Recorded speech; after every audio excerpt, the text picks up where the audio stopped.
তখন আমার একদম মনে হয়েছে, হায় হায়, এদের সঙ্গে না গত 20 বছর দেখলাম বেগম খালেদা জিয়া এত ভালো ব্যবহার করলো, তারেক রহমান সাহেবরা, আমরা সবাই আমাদের ডানার আস্তিনের নিচে, খালেদের যে আঁচলের নিচে এদেরকে আশ্রয় দিলাম, বাঁচাইলাম, মার্কা দিয়ে ইলেকশন করাইলাম, এরা কয় কি করে কি, ওই কিন্তু আমি বলতে শুরু করলাম। বলার পরে এখন যে অবস্থাটা আমার বিরুদ্ধে দাঁড়াইছে, এটা অকল্পনীয়।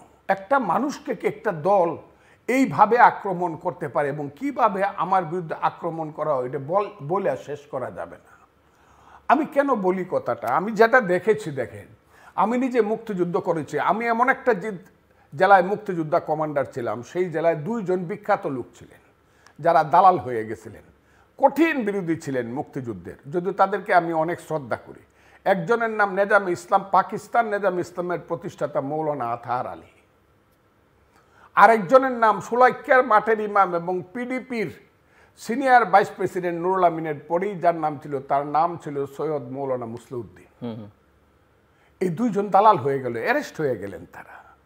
আরো মুসলিম লীগের বড় বড় নেতা অ্যারেস্ট হয়েছে, তাদের নাম বললাম, কিন্তু তারা হলো জাতীয় নেতা, 2 জনই মৌলানা। এত বড় মৌলানা, মৌলানা আতহার আলী সাহেব প্রথমে বোতলে ফু দিত পানি খাওয়ার জন্য, রোগ ভালো হয়ে যেত, মানুষ মনে করতো। পরে মানুষ এমনভাবে আসতে শুরু করলো, পরে একটা বড় একটা ট্যাঙ্কি বানাইলো, ট্যাঙ্কি বানায় শুক্রবারে এটার মধ্যে ফু দিয়া দিত, 100 টাকা পানিও থাকতো না, সব বোতল দিয়া নিয়ে নিত ওই পীর সাহেবের। হাজার হাজার মুরিদ ছিল মৌলানা, উনি অ্যারেস্ট হয়ে গেলেন। আমি একদিন দাঁড়ায় আছি দোতলার উপরে মুবারক রেস্টুরেন্টে, কিশোরগঞ্জের মানুষ বুঝবে, তখন দেখলাম রাজাকারদের মিছিল নিয়ে যাইতেছে, মুক্তিযোদ্ধা সহ পুলিশ টুলিশ যতটুক ছিল, তারা কি এদেরকে দিয়া রেল লাইনের ইট ভাঙ্গাইব। কারণ কিশোরগঞ্জ থেকে বৈরব পর্যন্ত রেল লাইনের একটা কণাও ছিল না, সব তুলে ফেলছিল মুক্তিযোদ্ধারা। এখন নতুন করে রেল লাইন বসাইব, প্রথমে ইট বসাইব, সেইখানে মৌলানা আতহার আলী এবং মৌলানা মুসলিউদ্দিন সাহেবকে নিয়ে যাচ্ছে। আমার কলজাটা ছক করে উঠলো, ধক মেরে উঠলো, কয় কি চিরিক করে উঠলো। মৌলানা আতহার আলী সাহেব মুসলিউদ্দিন সাহেব ইট ভাঙ্গানোর জন্য নিয়ে যাচ্ছে, কথাটা খুব বোঝার চেষ্টা করে। আমি পরদিন কিশোরগঞ্জ সদরের এমপি ছিল, মোস্ট পাওয়ারফুল জেলা আওয়ামী লীগের সভাপতি, মুসলমানদের মধ্যে কিশোরগঞ্জে প্রথম উকিল, তার নাম সাত্তার উকিল, সৈয়দ নজরুল ইসলামের বন্ধু। তার কাছে গেলাম, গিয়ে বললাম, স্যার একটা কথা স্যার বলি, অন্ত মৌলানা মুসলিউদ্দিন সাহেব আতহার আলী সাহেবরে ইট ভাঙ্গাতে নিয়েন না। বিশ্বাস করেন, আমরা অনেকেই গেলাম, আমি এখন আমার বন্ধুদের অনেকের নাম বলতে পারি, বললাম না, আমরা মুক্তিযোদ্ধারা গিয়ে বললাম, অন্তত এই 2 জন ইট ভাঙ্গাইতে যাতে না নেয়, পুলিশ এর ব্যবস্থা করে। এবং এর পর দিন থেকে ওখানে নিলে কি মেরে ফেলা হতো? না, মেরে ফেলা হতো না, তার তো মুরব্বী মানুষ। না, ওই যে ইট ভাঙ্গানিতে নিয়ে কি করতো, নিতে না করলেন কেন আপনি? নিতে না করলাম, তাদের মতো মানুষ 70, 72, 80 বছরের বৃদ্ধ, তারা এত সম্মানিত মানুষ, যাদের হাজার হাজার মুরিদ আছে, এত লেখাপড়া জানা, এত যাদেরকে আমরা হুজুর বলে পায়ে সালাম। ওখানে নিয়ে কি করা হতো যেখানে আপনি নিতে না করছেন? ওখানে গিয়ে ইট ভাঙানো হতো তাদেরকে। ও, ইট ভাঙানো হতো তাদেরকে ইট ভাঙানো হতো। আচ্ছা, শাস্তি? ওই রেল লাইনের টানানো হতো, শিক টানানো হতো। না করলাম। এরপরে কত বড় বড় দালাল ছিল, কেউ কি বলতে পারবে? ফজলুর রহমান, বা আমি তো কমান্ডার ছিলাম, আরো অনেকেই ছিল, আমাদেরই তো পাওয়ার ছিল, যারা আওয়ামী লীগের ছাত্রলীগ ছিলাম। অন্যরা যারা সাধারণ মুক্তিযোদ্ধা যুদ্ধ করছে তাদের সম্মান ছিল, কিন্তু আমার মতো পাওয়ার তো তাদের ছিল না। পাওয়ার তো আমার ছিল, আমি কমান্ডার ছিলাম, আমি আওয়ামী লীগ করতাম, ছাত্রলীগের ঢাকা বিশ্ববিদ্যালয়ের নেতা, ছাত্রলীগের এক্স সেক্রেটারি, প্রেসিডেন্ট, আমাদের ছিল পাওয়ার। বলতে তো পারবে না যে বলছি একটা বাড়িতে একটু আগুন দে। কত দালাল ছিল, কত রাজাকারের কমান্ডার ছিল, কত বড় লোক ছিল, বলি নাই তো তার দোকানটা ভাঙ্গিয়া দে। দেখা গেছে দালাল জেলখানা গেছে, তার যে ছেলেটা উনি ব্যবসা করতেছে। কিন্তু আজকের যে প্রেক্ষাপট, কই মৌলানা আতহার আলীর বাড়ি যেটা ছিল, ওইটা তো আমরা পুরি নাই, ওনার বাড়িটা তখনও 2 তলা বাড়ি ছিল, সুন্দর সোনালী ব্যাংক ছিল ওই বাড়িতে। আমরা তো মৌলানা আতহার আলী সাহেবের বাড়ি, মৌলানা মুসলিউদ্দিন সাহেবের বাড়ি তো পুড়িয়ে দেই নাই, আমরা তো বুলডুজার দিয়ে ভাঙ্গিয়ে দেই নাই।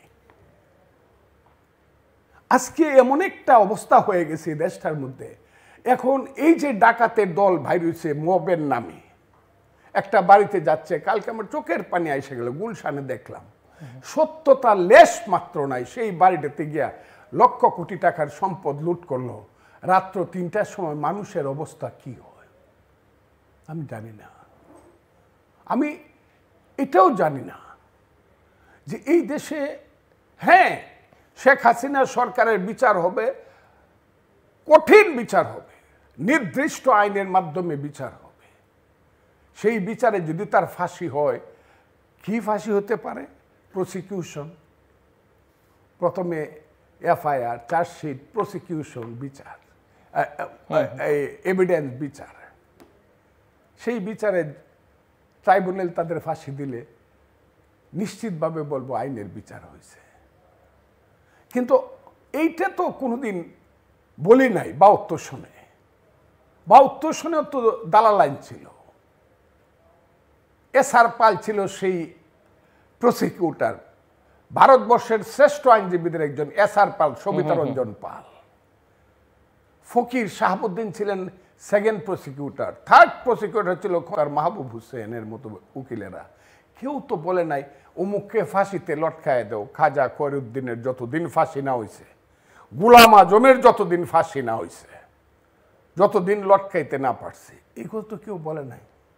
বিচার বিচার আইন মতো হবে। বাট ওই যে গণজাগরণ মঞ্চের সময় থেকেই ফাঁসি চাইয়ের বিষয়টা শুরু হয়েছে এবং যেটা আজকে পর্যন্ত এসে গণজাগরণের মঞ্চের যে ব্যাপারটা, জি, সেই মঞ্চের ব্যাপারটা শুরু হইল কবে? এটা কিন্তু 72 সনে না, না, তো অনেক পরে। এই যে যুদ্ধাপরাধীদের বিচারের সময় সেই রাম নাই, সেই অযোধ্যা নাই, সেই বঙ্গবন্ধু শেখ মুজিব, তাজউদ্দিন, সৈয়দ নজরুল, উসমানীরা নাই।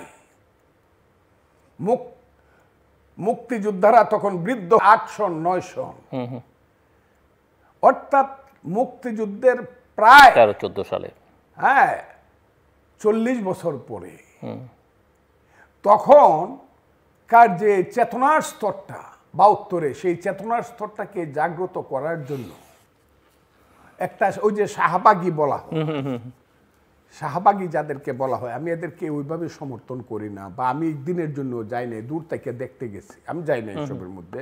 ওই যে আজকে পিনাকি বাবুরা যে খুব বড় বড় কথা বলে, ওনারা এটার উৎসাহী পার্টিসিপেন্ট ছিলেন, আমি যাই নাই কোনোদিন। আমি বললাম আমাকে কেউ কোনোদিন দেখে, আবার বিরোধিতা করে নেয়, আমি যাই নাই।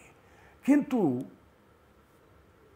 সেই শাহবাগীদের মধ্যে কিন্তু একটা পলিটিক্স ছিল, যে পলিটিক্সের মূল কথা ছিল বাঙালি জাতি, বাংলাদেশ, মুক্তিযুদ্ধ, এবং সেই মুক্তিযুদ্ধের যারা বিরোধিতা করছে,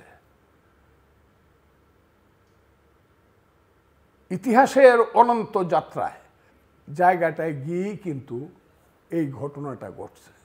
জামাত কিন্তু একদিনের জন্য, আমি জামাতকে এইভাবে সমালোচনা করতে চাই না, তো একদিনের জন্য বলে নাই যে 71 সনে আমরা ভুল করছিলাম কাউন্সিল ডেকে, বরং এখন বলতে চায় আমরা কিছুটা সমর্থন করছিলাম মুক্তিযুদ্ধ, কিন্তু শেখ মুজিব সে পাকিস্তানের সাথে ছিল, এই কথা বলতে চায়। কাজে এই যে ঘটনা প্রবাহ, এই যদি সেই বিক্ষুব্ধ, আমি বিক্ষুব্ধ না, আমার মনেই যদি সেই ইতিহাসের 23 বছরের আমার জীবনের সেই দিকটা মনে হয়ে যায়, কখন গাং সাতরায় গেছিলাম, কখন মা আমার দূরে কাঁদছিল রাতের বেলা 11টার সময়, আমি চলে যাচ্ছি, ছেলে আসছে, কখন আমার বড় ভাইয়ের শিশু মেয়েটা আমার কোলে উঠে গলায় ধরে বলতেছিল কাকা তুমি যাও না। এই স্মৃতিগুলা কিন্তু মনে হয়, কোন পথ দিয়ে হাইটে গেছিলাম, কোথায় গুলি হইতেছিল, আলবতর রাজাকাররা কোথায় যুদ্ধ করতেছিল, পাক বাহিনী শাসনাতে জামালগঞ্জে কোথায় ছিল, তাহিরপুরে কোথায় ছিল, মহেশকলাতে কোথায় ছিল, মধ্যনগরে কোথায় ছিল। আপনাকে যদি আমি বলি, ইতিহাসের একটা এমন একটা অবস্থা হবে, মহাভারত হয়ে যাবে আমার কথা। আজকে কি এটা পরিষ্কার যে বিএনপি এবং আওয়ামী লীগ জামাতের মধ্যে দূরত্বটা একেবারে একটা শার্প দূরত্ব তৈরি হয়েছে, এবং যেটা বাংলাদেশের আগামী দিনের রাজনীতির নতুন মেরুকরণ করতে যাচ্ছে বিএনপি এবং জামাতের? হ্যাঁ, এইটা বিএনপি, আমি সিদ্ধান্তমূলক ডিসিশন মেকিং বডির আমি কেউ না, আমি ডিসিশন আমি স্থায়ী কমিটির সদস্য না, এর নিচেও না। আমি একজন, ম্যাডাম ছিল উপদেষ্টা বানাইছে আমারে, এখন তারেক রহমান সাহেব আছে, দুইজনই দূরে, উপদেষ্টার কোনো কাজ নাই।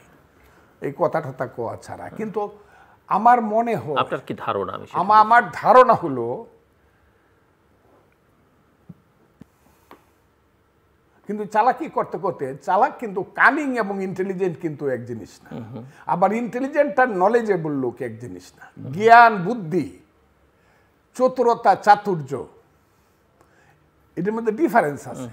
জামাত খুব চালাকি করে, চালাকি করতে গিয়ে 41 সনে তাদের 26শে আগস্ট জন্ম হয়েছে, অধিক চালাকি করতে গিয়ে তারা পাকিস্তানের যে স্বাধীনতা সংগ্রাম এটা কিন্তু তারা সাপোর্ট করতে পারে নাই। তারা মনে করছিল আরো বড় হয়ে যাবে, পাকিস্তানের চেয়েও বড় হয়ে যাবে, এবং তারা অধিক বুঝতে গিয়া তারা কিন্তু বাংলাদেশের মুক্তিযুদ্ধের শেষ পর্যন্ত এমন একটা অবস্থা হয়েছে, যদি দেশ সঠিকভাবে চলতো, তাদের অস্তিত্ব থাকতো না। তারা মুক্তিযুদ্ধে এই ধরনের কাজ করছে। এই যে কয় আলবদর রাজাকার, এটা কইলি কয়, কালকে একজনে কইছে যে রাজাকার শব্দটা যে উচ্চারণ করে ফজলুর রহমান, একটা আইন করা হোক, রাজাকার উচ্চারণ করলেই 2 বছরের জেল। কালকে বলছে, তার নাম হইল কি, যুক্তিবাদী মৌলানা আব্দুল সালাম। আচ্ছা, উনি বলছে একটা আইন করা হোক, ফজলুর রহমান রাজাকারের বাচ্চা বললে পরে 2 বছরের জেল হোক।